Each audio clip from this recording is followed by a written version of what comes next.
in the video as the three men were restraining the student on the ground. While the assistant principal has the student restrained around his upper torso and arms, and the SRO is positioned on top of the student's legs, the security assistant strikes the student with a closed fist on the side of his head. The security assistant then grabs the student by the hair and delivers another close-range blow to the back of the student's head. The security assistant then balls up his fist for a third time, but for some unknown reason stops and repositions himself and grabs the student by the hair again and mounts on top of the student. At no point did the SRO intervene to stop the security assistant, nor did the assistant principal, who was positioned almost touching shoulders with the security assistant, stop to intervene after the first punch. The assistant principal just continued to restrain the student. During the brief video clip, the security assistant punched the child with enough force that the sound of the blow could be heard on camera.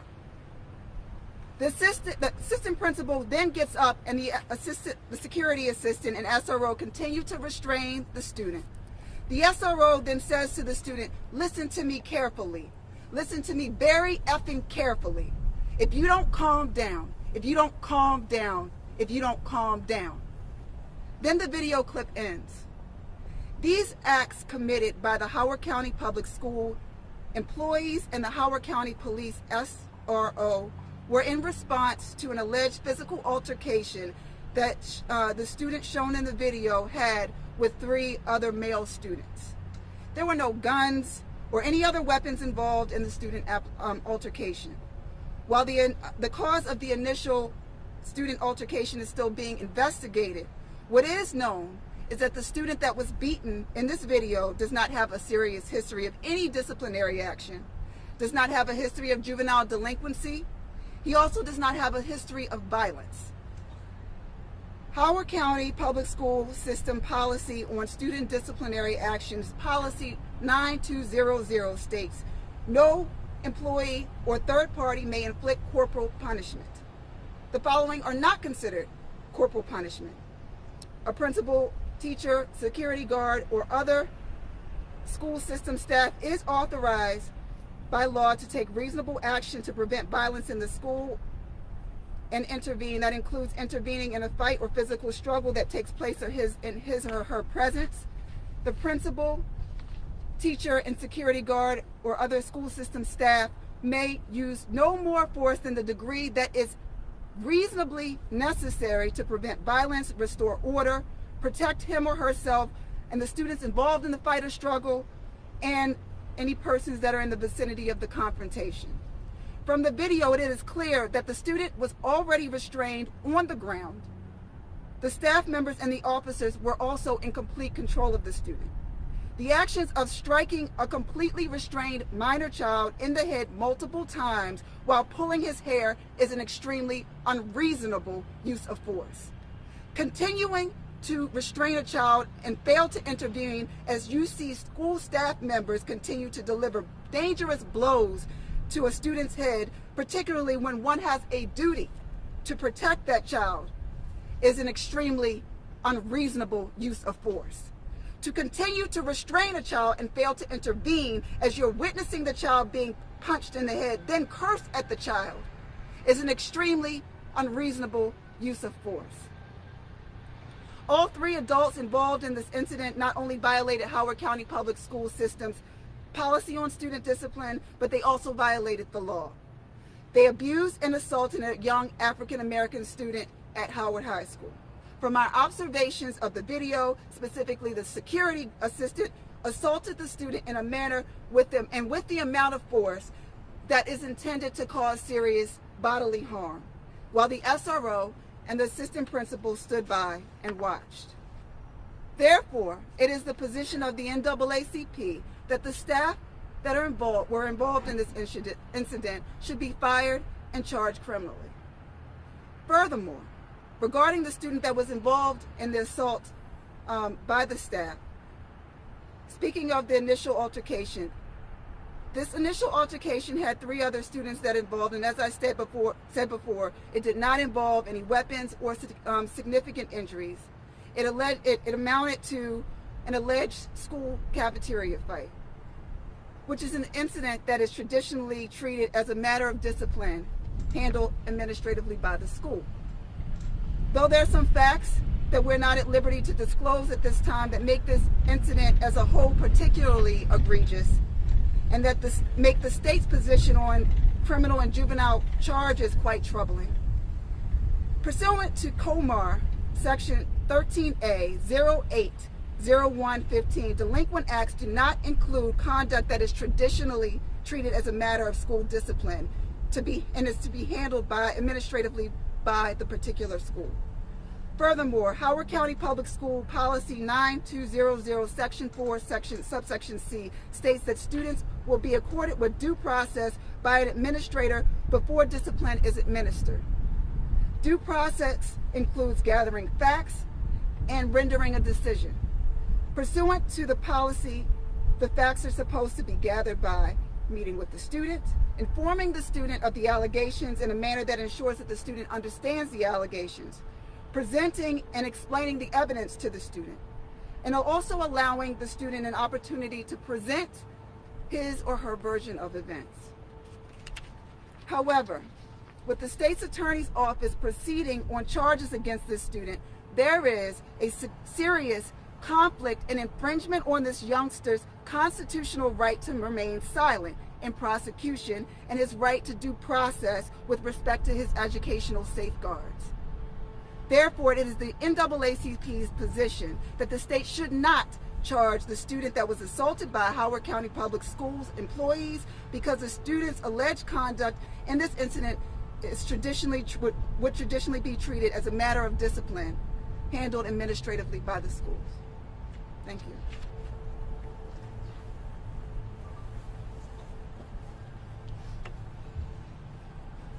My name is Larry Walker, Reverend Larry Walker. I serve as president of the African American Community Roundtable, and you just heard the facts laid out.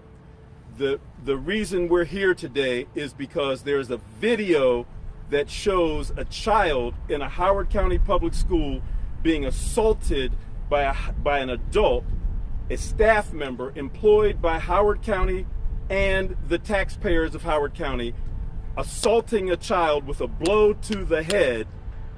The video is clear, and we're saying that there needs to be nothing short of immediate termination of at least that person.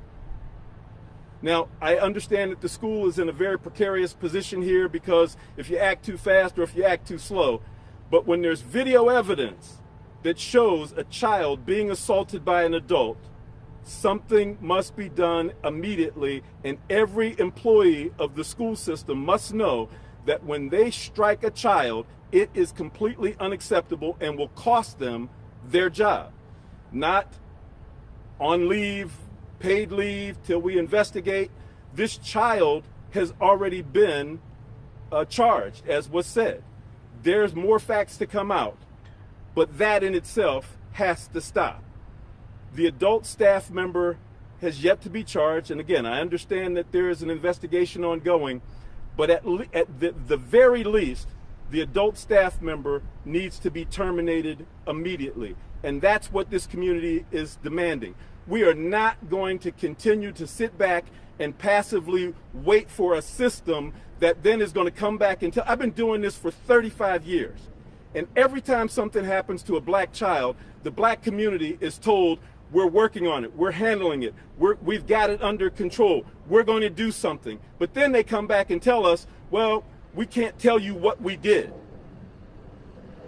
We're not going to have it anymore. Fire this staff member immediately and make it clear to everyone else that the community is not going to stand for a child being assaulted. It is deplorable in my mind that the school system is hiding behind policies that are irrelevant in this instant when there's a video that shows what's happened. It is irrelevant to hide behind policies, and yet we're hiding behind policies as if we're in the woods hiding in the bushes playing hide and go seek. We're done with this. Fire this guy immediately.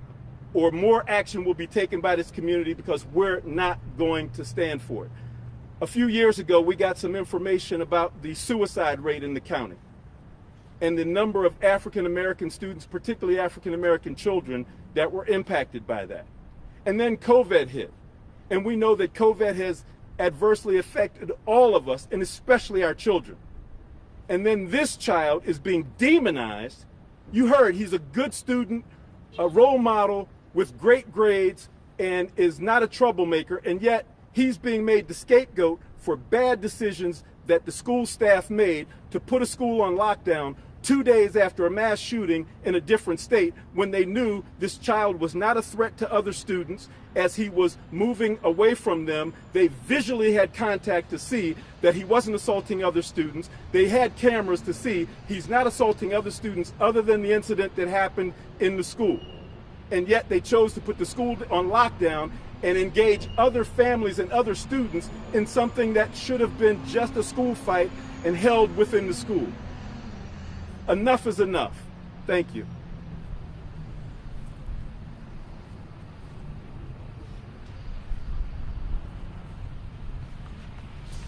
Good afternoon, ladies and gentlemen. My name is Barbara Peart, P-E-A-R-T, and I'm representing Elder Tawanda Brown, who is the chair of the Council of Elders of Howard County. It would be tempting for us, from our little cocoon in Howard County, to treat this as an aberration, to comfort ourselves by saying this rarely happens. But the truth is, and we know this, that for every incident that is recorded and reported, there are incidences that are not reported and not recorded. And so we have to take this seriously. Why? We need to look at this in the context of the society in which we live, in which violence is endemic. And this was a violent act. And so we ask, what are we teaching our children? Why do we clutch our hearts when there's a school shooting, when the society teaches violence?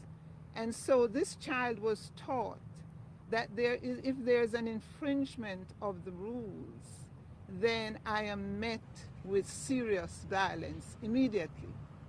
And as we have heard, the adult who inflicted the violence is on paid leave, and the child was immediately disciplined. Is that the message we want to send to our children? That the people who are supposed to care for them, that are supposed to teach them, can abuse them, can commit violence against them, and they're the ones who meet consequences and the others don't. And I hear the what abouts coming. What about the behavior of the child? Well, what about it?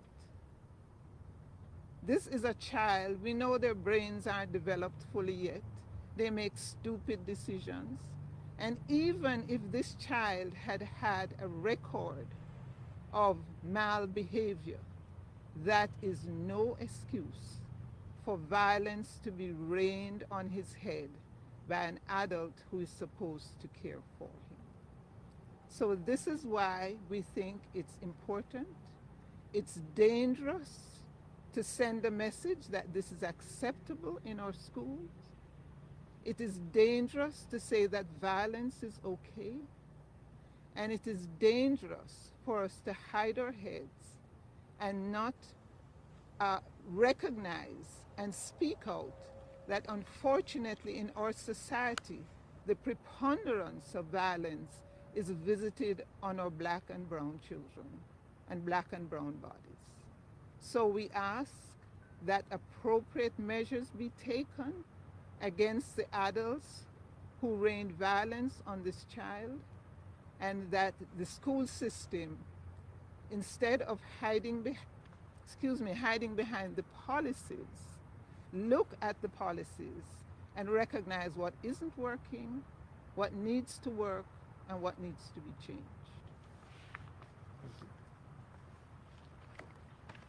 So we want to open up opportunity for questions from the media, but we do want to send a message to the media because you have a significant role in all of this. You can do the advanced investigation. You can particularly focus in on these individuals who did this better than we can, and take a look at it. Take a look at the background of the security officer. Take a look at everybody involved in this. Take a look at the history of what everybody shared here when these incidents happen, and how can a child be made the scapegoat for a broken system that we haven't figured out how to really quantify how we're going to, I guess, punitively decide what should happen in a schoolyard fight. Because what we've set up as a precedent now is that every time somebody gets into a fight at a school, at a playground, that they're going to be charged as a criminal because of what? Because of some anger. And oh, by the way, how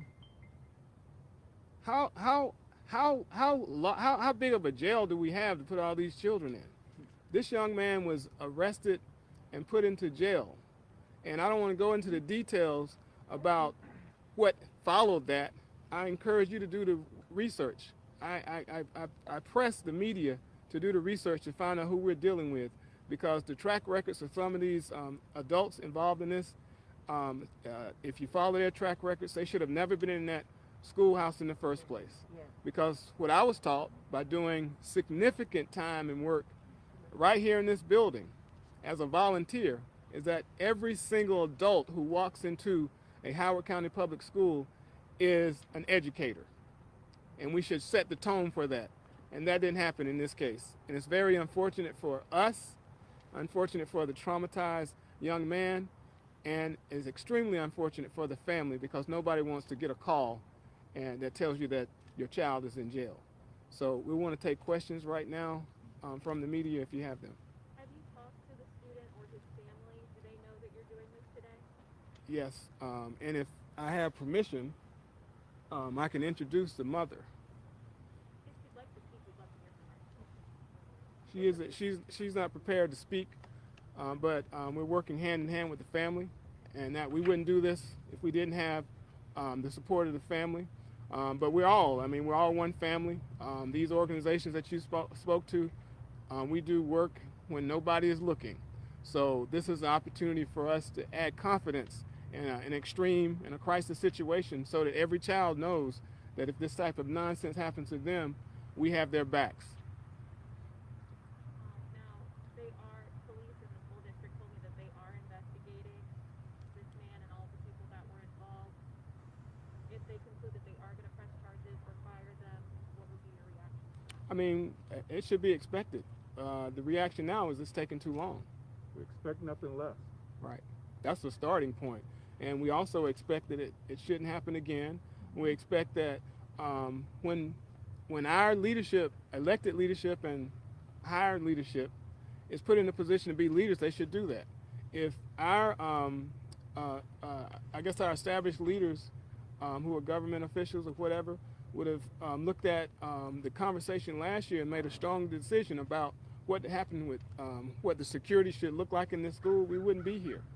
They made a decision last year to kick the can for an entire year about what to do with school resource officers, when they could have been having collaborative conversations about how to make them better, how to secure, how to hire, how to train, and obviously that didn't happen. If it did happen, then there should be more people who should be fired, because you saw the video. An adult smashed a teenager in the head, and that adult at this point still has their job. What are your next steps to help the family and to get what you're looking for here? Our next step is to do it. I'm with the NAACP. We got to stand up for civil rights for all people. Our job here is to plant the seed so that the community knows before the blackout next week with the Christmas holiday, that nobody forgets about this case going into it. Our next step is to make sure that the family can afford this case. It's going to require paying for attorneys that they shouldn't have to. Do you understand that? They got a child who's a senior. They should be more concerned about how they're going to pay for college next year, but they got to take money out of that to pay for an attorney. So we're going to help them with that, so that's not a problem. We're going to make sure that they have counsel so that they can be successful in this case. So all those details are stuff that nobody wants to do, but we're prepared to do that. I would just add that the African American Community Roundtable is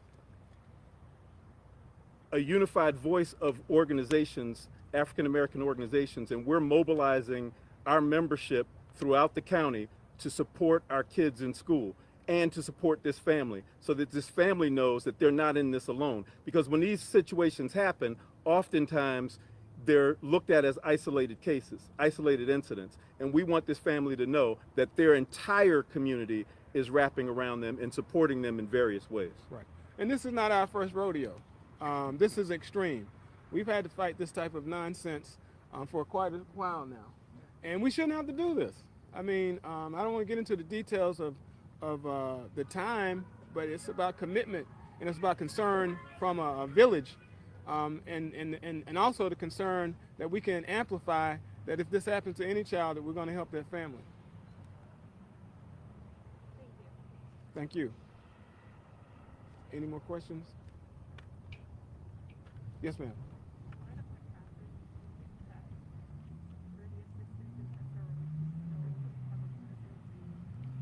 Well, I mean, there's so many examples of. So her question was if security and SROs should remain in the schools. I think we had an incident yesterday at Reservoir High School. We had an incident a couple of weeks ago at, I think it was Thomas Viaduct, that involved guns. We had an incident at Lime Kiln that somebody wrote graffiti, wrote the N-word on a child's locker. You know, I'm of the opinion that we're not in the regular times. These are not normal times. So somebody has to be in position to professionally respond or mitigate challenges that happen, particularly when weapons are involved, when drugs are involved in this type of reality. So I think that they just need to be professionally trained. They need to be the right structure so that people can feel confident about what they do when they send their children to public schools. The people that we have working in our schools should first and foremost love our children. Because if we love children and we see them for who they are at whatever age of development, then we need to be properly trained to manage the manifestations of their growth at that age appropriate level. We just need people who love our kids, Right. not And people who are looking for a paycheck and, oh, this is what I used to do, so let me come do it over here and police children. Right. And if this mentality, I guess these days they call it masculine energy, where it's a winner take all mentality, or I gotta win mentality, you gotta lose mentality. If that's the spirit of someone who works at any level of public schools, they shouldn't be in the schools. So, like he said, if it's a spirit of love, spirit of careership, that they want to do a good job so they can look back on their career and say, I did a good job. Those are the types of people you need, particularly when you're talking about schools. If it's the case that you know that when you step into school, I learned that volunteering here, that if you are participating at any level in a school, that you are an educator. And that inspired me. Like, my job is, I'm not wasting my time. I don't think they're doing that with some of these individuals. A person who is going to smash a young man in the head with his fist, his closed fist, does not give a care about being an educator. Any more questions? Really? As individuals or groups that we belong to, what can we do to help NAACP? We're going to be working. We're working. This is the first thing. I mean, everybody here has been doing the work because we're concerned about the community. Black Lives Matter Columbia is here, also representing. Black Lives Activists of Columbia. Okay, and we got other organizations here. So we're a coalition. We have Wild Lake parents here. We have a council member here, Liz Walsh. So the question was, how can individual organizations get involved and help? And the Columbia Democratic Club is here somewhere. You told her out for a while, but she's Oh, gonna be the okay, all right. She's a little bit of everything. But the point is, and we have concerned fathers in the house. So the point is that this is just the beginning. We're going to tighten up this coalition that's already in place, but it's going to zero in looking at what happened on this day. And it's unfortunate that it happened, but it could be the best thing that happened. But the fact is that we don't want the trauma to be intensified. If this young man doesn't see a community coming behind him that has his back, along with other students, then they're going to be further traumatized. We don't want that to happen again. Enough of us have had that experience. I might also add, it would be a grave mistake for this student not to be put back in his home school with the resources and support that he needs for redemption immediately. This is a young man who's a senior in high school. He needs to be put back in his home school and given the support that he needs for redemption, because school fights happen. We don't like to hear it, but school fights happen. That's a part of growing up. It's unfortunate, and there's a student code of conduct to manage that. And this student should be reprimanded per that student code of conduct like everybody else. But once he finishes that term, which it's been 2 weeks today, he needs to be put back in his home school immediately. And I would just like to add if that's the case, because there has not been any confirmation of what his role in any of this was. We don't know whether he was the initiator or aggressor of this attack. We don't know whether he was a victim of bullying. We don't know anything about as I stated, we don't know whether he was even at fault at this incident. And that's what still is being investigated.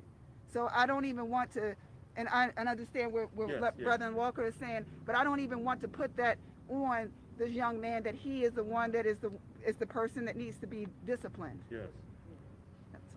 But we do know he's Thanks the for only that one. correction. Well, we do know he was the only one who was charged. Yeah. So, and that's a problem for us. So, any more questions? I just want to follow. There's a video that shows this young man being assaulted. There's no video showing him assaulting anyone else. Not to say it didn't happen, but he's already dealt with some consequences. Any more questions? Okay, we want to thank everybody for coming out. Thank the media particularly for making this important enough to film and review. So thanks everybody.